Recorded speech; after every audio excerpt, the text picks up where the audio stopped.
आज की वीडियो में हम जानेंगे डिजीज के बारे में। उससे पहले हम जानेंगे हेल्दी पर्सन की प्रॉपर डेफिनेशन को। WHO के अकॉर्डिंग एक हेल्दी पर्सन वो नहीं होता जो कि सिर्फ फिजिकली फिट हो। एक हेल्दी पर्सन वो होता है जो कि फिजिकल हेल्थ के साथ साथ मेंटली एंड सोशली भी वेलबींग हो, एकदम फिट हो। अब जब इस हेल्दी पर्सन पे कोई डिजीज कॉजिंग एजेंट एक्ट करता है और उसकी बॉडी की नॉर्मल फंक्शनिंग को वो डिस्टर्ब कर देता है और तो उसमें कुछ सिम्टम्स दिखाई देते हैं जो कि उसमें हेल्थ को उसकी को अफेक्ट करती है और उसको बोलते हैं हम डिजीज। अब डिजीज आपकी सिर्फ बैक्टीरिया कॉज नहीं करते, और भी बहुत से आपके ऐसे डिजीज कॉजिंग एजेंट होते हैं जो कि डिजीज को कॉज करते हैं, जैसे कि हमारे virus, fungus, protozoa, helminth etcetera etcetera. बहुत सारे ऐसे डिजीज कॉजिंग एजेंट होते हैं जिनको हम आज की वीडियो में पढ़ेंगे। अब बात करते हैं हम टाइप्स ऑफ डिजीज के बारे में, जिसमें आपके दो टाइप्स होते हैं, congenital disease and acquired disease.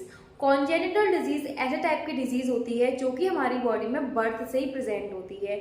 जब कोई बच्चा जन्म लेता है तभी से उसकी बॉडी में वो डिजीज प्रेजेंट होती है, जिन्हें हम बोलते हैं कॉन्जेनिटल डिजीज।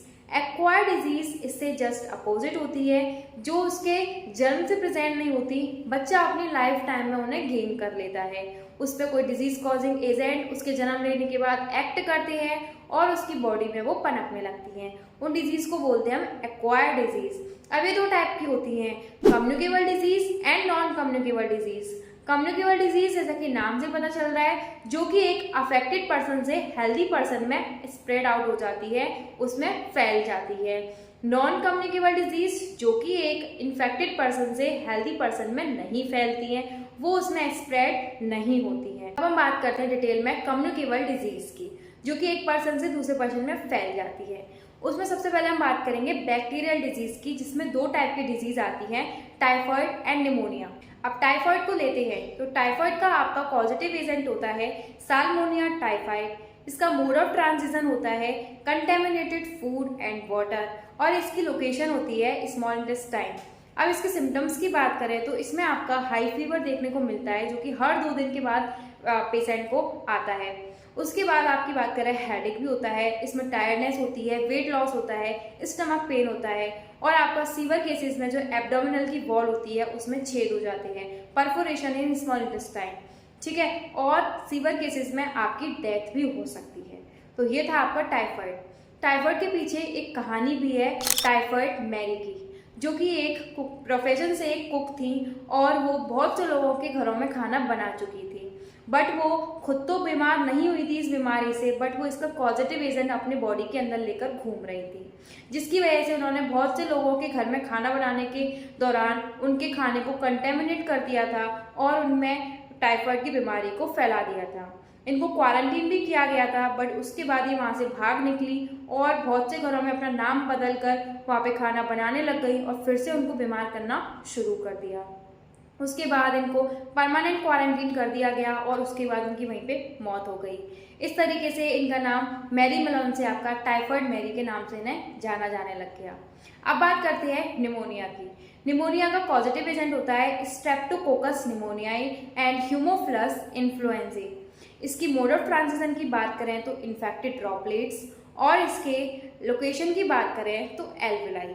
अब इसके सिम्टम्स की बात करें तो इसमें आपके आते हैं headache, fever, coughing, sneezing, chills, ये सब इसके कॉमन सिम्टम्स होते हैं। और सीवर केसेस में आपके जो लिप्स और नील्स होते हैं वो आपके ग्रेस टू ब्लूइज हो जाते हैं। तो ये थे इसके सिम्टम्स। अब बात करते हैं हम वायरल डिजीज की। वायरल डिजीज में आपका आता है कॉमन कोल्ड। इसका नाम तो आप सभी ने सुना होगा और आप लोगों को बहुत बार हुआ भी होगा। ये आपका कॉज करता है राइनो वायरस, और इसका मोड ऑफ ट्रांजिशन होता है इन्फेक्टेड ड्रॉपलेट्स। इन्फेक्टेड ड्रॉपलेट्स जो होती है उनके थ्रू ये एक पर्सन से दूसरे पर्सन में फैल जाता है। अब बात करें इसकी लोकेशन की तो अपर रेस्पिरेटरी ट्रैक्ट को अटैक करता है, उसको हार्म करता है। इसके सिम्टम्स की बात करें तो कॉमन से सिम्टम्स होते हैं headache, fever, chilling, running nose, sneezing, ये सब इसके सिम्टम्स होते हैं और ये यूजुअली आपके 3 से 7 डेज तक चलते हैं। हेलमेंथ डिजीज की बात करें तो इसमें आपके दो आते हैं, एस्कैरियासिस एंड ब्यूचेरियासिस। एस्कैरियासिस आपका एस्कैरिस नाम का एक पॉजिटिव एजेंट कॉज करता है, जिसकी लोकेशन होती है स्मॉल इंटेस्टाइन, और इसका मोड ऑफ ट्रांजिशन होता है एक्स ऑफ पैरासाइट। जो आपके इन्फेक्टेड पर्सन होते हैं इस बीमारी से, उनका जो फीसेस, उनका जो वेस्ट होता है उसमें जो एग्स के पैरासाइट आ जाते हैं तो कहीं कहीं पे जो सीवेज वाटर होता है उसको एग्रीकल्चर में यूज़ किया जाता है, जिसकी वजह से उस वाटर में जब वो फूड एंड वेजिटेबल्स जो ग्रो होते हैं एग्रीकल्चर के थ्रू, उनको कोई जो हेल्दी पर्सन है वो खाएगा, उसके बाद उसको भी वो बीमारी फैल जाएगी, क्योंकि उस जो खेती है करी है उसमें पैरासाइट्स के एग थे उस वाटर में। ठीक है, तो इसकी वजह से ये ऐसे करके लोगों में फैलती है। अब इसकी सिम्टम्स की बात करें तो इसमें आपका हेडेक, फीवर, इंटरनल ब्लीडिंग, जिसकी वजह से आपकी एनेमिक कंडीशन भी देखने को मिलती है, खून की कमी, और आपका सीवर केसेस में जो इंटेस्टाइनल पैसेज है उसमें आपका ब्लॉकेज भी देखने को मिलता है।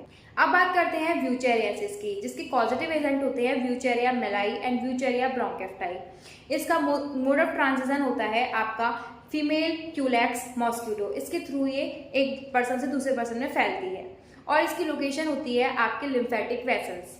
अभी आपका जो लोअर बॉडी पार्ट्स होते हैं मेनली उनमें आपका ये ज़्यादा फैलती है, जैसे आपके लेग हो गए, स्क्रॉटम जो कि मेल्स में प्रेजेंट होता है, जिसमें टेस्टिस प्रेजेंट होती है, एक पाउच लाइक स्ट्रक्चर होता है। अब आप मेरे को कमेंट बॉक्स में ज़रूर बताइएगा कि आपका जो टेस्टिस होती है वो स्क्रॉटम एक पाउच लाइक स्ट्रक्चर में क्यों प्रेजेंट होती है, इसका मैं आपका वेट करूँगी कमेंट का। ठीक है, अब आप टॉपिक पे वापस आते हैं कि ये आपके लेग और स्क्रॉटम को अफेक्ट करती है और आपके लिम्फेटिक वेसल्स में भी ब्लॉकेज ला देती है। इस तरीके के इसके सिम्टम्स दिखाई देते हैं। अब आपकी फंगल डिजीज की बात करें तो इसमें आपकी आती है रिंगवॉर्म। ये आपका इसके पॉजिटिव एजेंट होते हैं एपिडर्मोफाइटन एंड ट्राइचोफाइटन। इसका मोड ऑफ ट्रांजिशन होता है आपका क्लोथ्स, यूटेंसिल्स और आपके कॉम्ब, ये सब अगर किसी अफेक्टेड पर्सन की यूज कर ले तो हेल्दी पर्सन को भी ये हो सकती है। इसकी लोकेशन होती है मॉइस्ट स्किन, और इसके सिम्टम्स होते हैं ये जो अफेक्टेड एरिया होता है उसको पूरे तरीके से डैमेज कर देती है, रैसेस आ जाते हैं और आपकी ड्राइनेस आ जाती है। ये आप सबके इसके सिम्टम्स होते हैं। अब आपकी प्रोटोजोअल डिजीज की बात करें तो इसमें आपका आता है अमीबियासिस, जिसका पॉजिटिव एजेंट होता है एंट अमीबा हिस्टोरिका, और इसका मोड ऑफ ट्रांजिशन होता है हाउस फ्लाई, जो कि कंटेमिनेट कर देती है फूड एंड वाटर को। इसकी लोकेशन होती है लार्ज इंटेस्टाइन, और इसके सिम्टम्स होते हैं एब्डोमिनल पेन, कॉन्स्टिपेशन, क्रैम्प्स और आपके एक्सेसिव ब्लड क्लॉट्स का निकलना, आपके म्यूकस का निकलना आपके फेजेस में।